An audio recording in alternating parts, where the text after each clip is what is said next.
The educator Dr. Maria Montessori once said, "The child developing harmoniously and the adult improving himself at his side make a very exciting and attractive picture."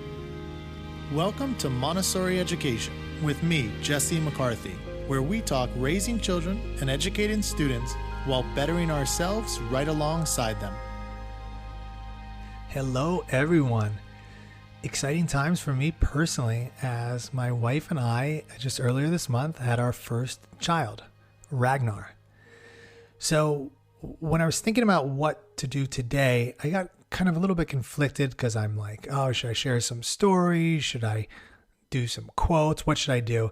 And at the end of the day, I'm just going to share a few things that occurred, and I hope that you can gain from them. I definitely have in my own life, and I know my wife has as well. And we'll see what happens. So the first thing I wanted to tell you all about was something that was pretty powerful for me.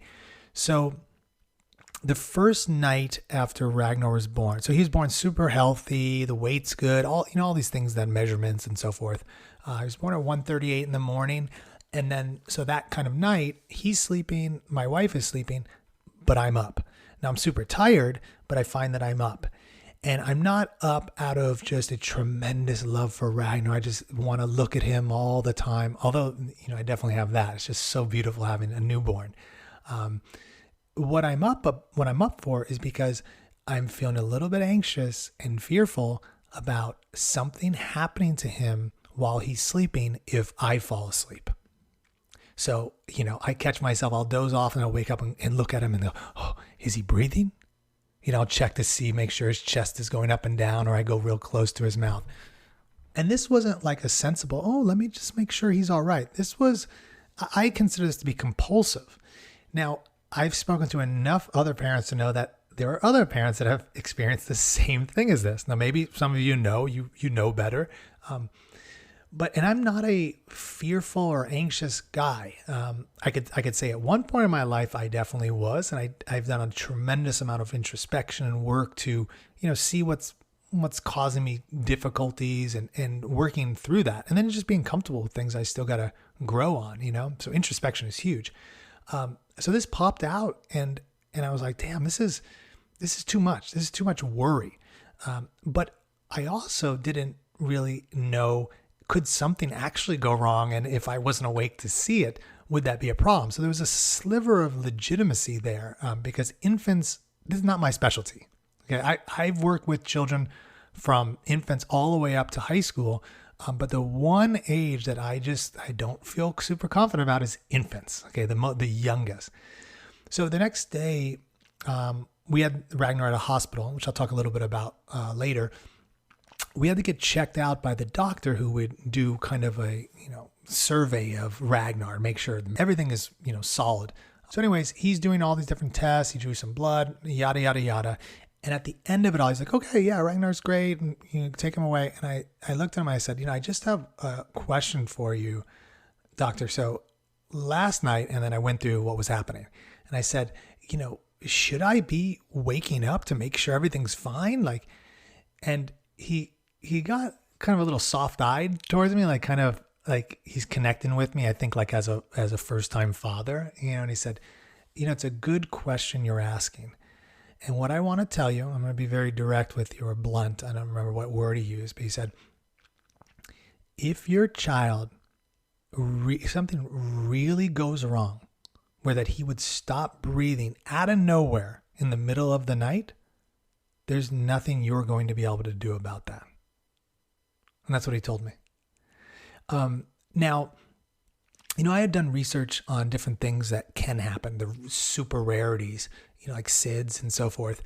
But what he said that, and then what he said next is, what you can do for your child is to get healthy rest yourself, so that when you are up with him, that you are giving him all that you can. So he was basically saying this anxiety and fear you're having at night is not helpful for him. It's going to keep you up. You're going to be, a zombie, and you can't help him when he's up of the things that you want to be doing with him. So it hit me pretty hard, because I think it confirmed the knowledge that I already had, but it also gave me that kind of like, hey, check yourself, Jesse. You are tripping, and for no good reason. And what's wild is, since that night, I have not had any problems feeling the need to, I got to get up and check him. So that extra knowledge about, things that could go wrong in a child's sleep.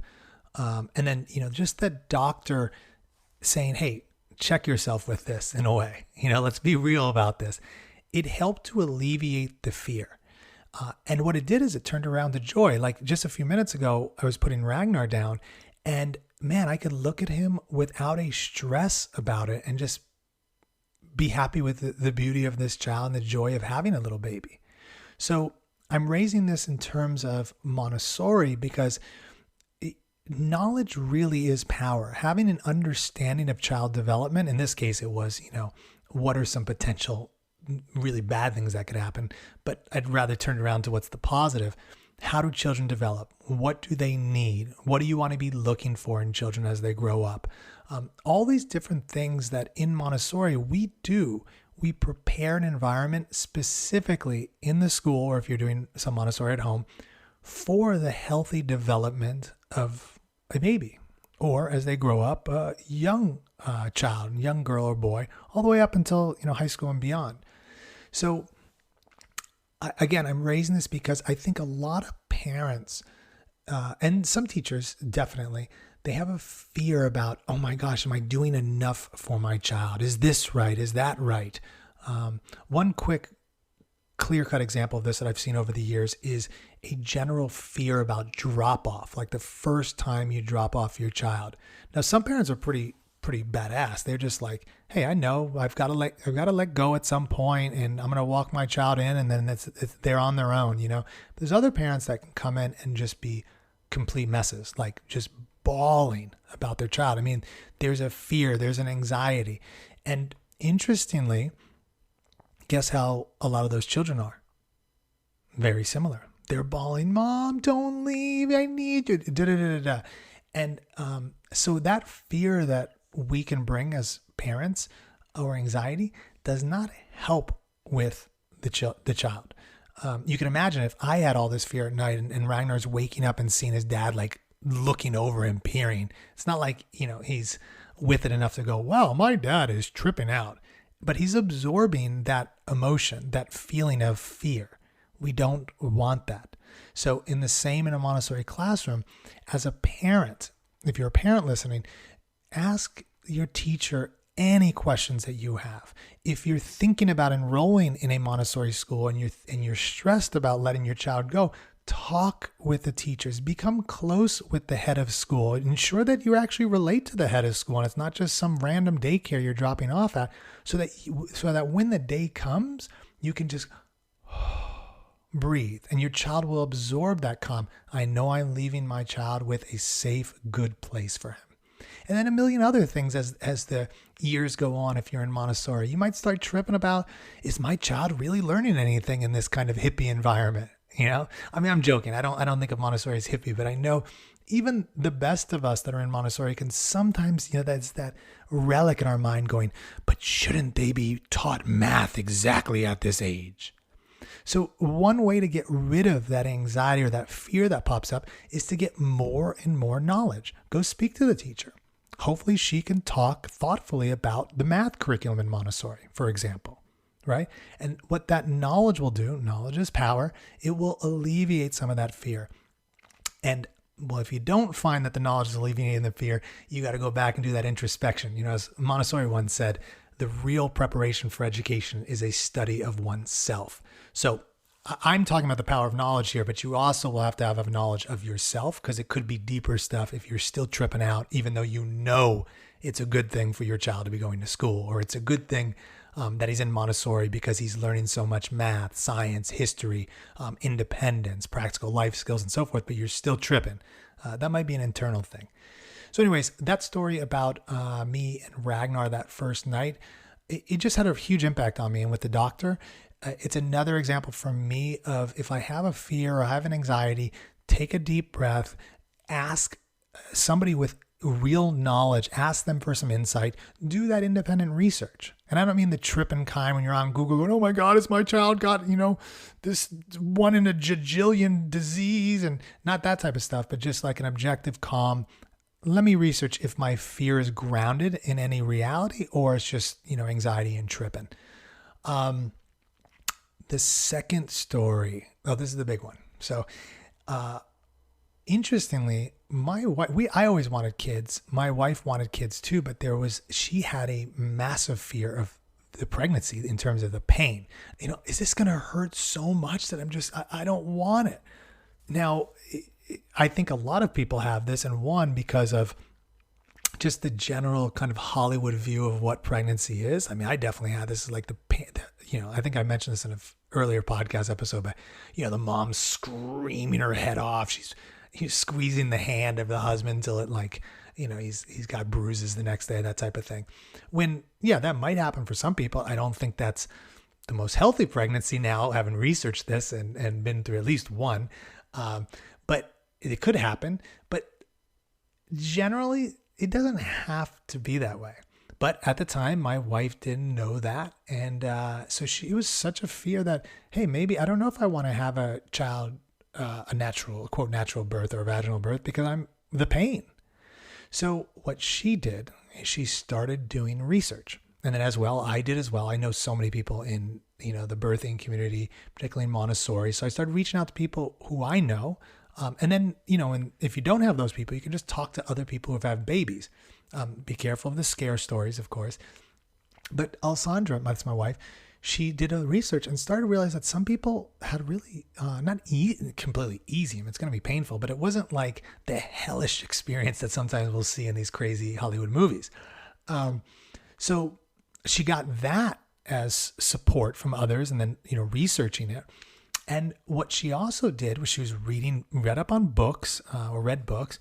And then what she did is that she noticed that some people, it seemed that people that had a lot more ease they had done some prep courses. So not just breathing, but like real prep on what is the whole experience? Like, what is a contraction? What happens when you have a contraction? What is pushing like? And she signed up for a course called the Push Prep course. I might actually try to get the woman on because it was so amazing. But what this course did was it told you all about the body, all about what's happening during pregnancy. Again, all that knowledge to understand it more. And along with that was exercises to do while pregnant. So at different stages of pregnancy. And it's very Montessori-like because it was individualized. Like, if this doesn't work for you, then do that. And in pregnancy, I mean, there is no one size fits all for pregnancy. And the woman who did this push prep course, she clearly knew that. But so once Alessandra knew more about her body and what actually happens during birth and what you can do to lessen or alleviate pain during birth, she became a lot less fearful. I mean, it was actually pretty shocking to me because she just had this mindset. It was like this calm or this zen about the birth. She was actually, I'm gonna tell you, crazy enough, she was looking forward to it. It might sound weird, but and then I would be doing work someday and I'd walk out and she's doing these exercises out there. They were badass exercises. It wasn't like she was just, walking around the house. And she, the whole birth, the early birth experience, or I should say the lead up to it, she's super healthy. She was fit. She was feeling good about her body. She was making better eating decisions. And I think it had so much to do with this idea that if you do these things, your actual birth most likely will not be as painful. And now I want to preface this by saying every birth is different. There could be an emergency in your birth. You never know. As a friend of mine and colleague Pamela was talked about, like, birth is a mystery. And I think it's so true because you just never know what you're getting into. And it's exciting about it, but it's a little scary too. But because of this work, her birth, when she looks at it like it was a perfect birth. I mean, I'm not going to go into all the details, but I will say this, that when she had to push, she utilized the exact things she had learned in this course. And she tells me that it helped her tremendously. So just as a quick thing, instead of be like, I'm going to push this child out like with all of my might, it was a calmer pushing. And then to think of your body as actually releasing the child, and you're helping your body to release it, not that you're going to be the one to push this child through.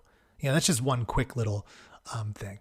But because she did this research, because she actually did the work, the physical work, the breathing, the practice of what it would be like, the exercise to stay healthy, that her fear of pain was gone by the time she had the birth, and she didn't have tremendous pain. It was painful, let me tell you, but she didn't use any medication.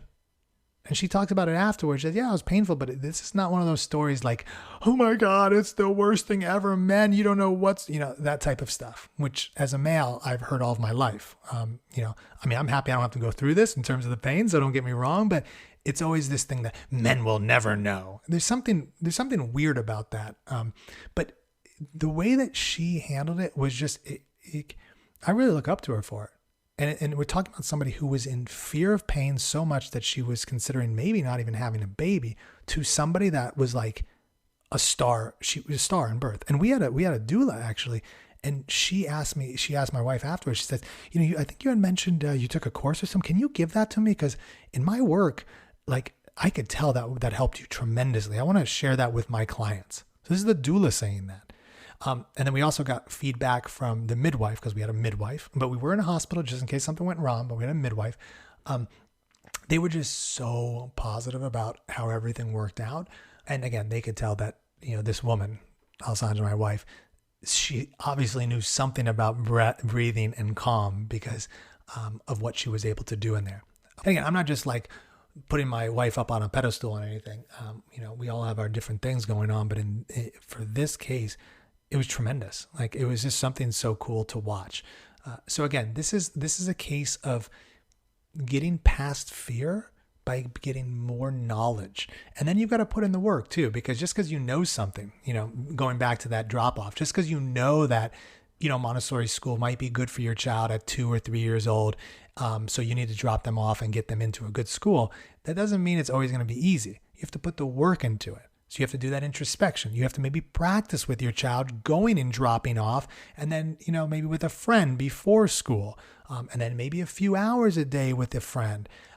So you've got to do a lot of work too. It's not just like you get the knowledge and all of a sudden you're like, fearless me. It's work. So those are just 2 quick stories I wanted to share with you about my experience, my family's experience with having a child, with a son. Now, I thought to focus in on some of, kind of the weaknesses, I would say, of me and my wife, me with the fear of something happening tonight, her with the pain. But I'm sharing it because, these are real feelings that you might have, and they can be overcome. This is not something we have to live with. We have to live with this fear.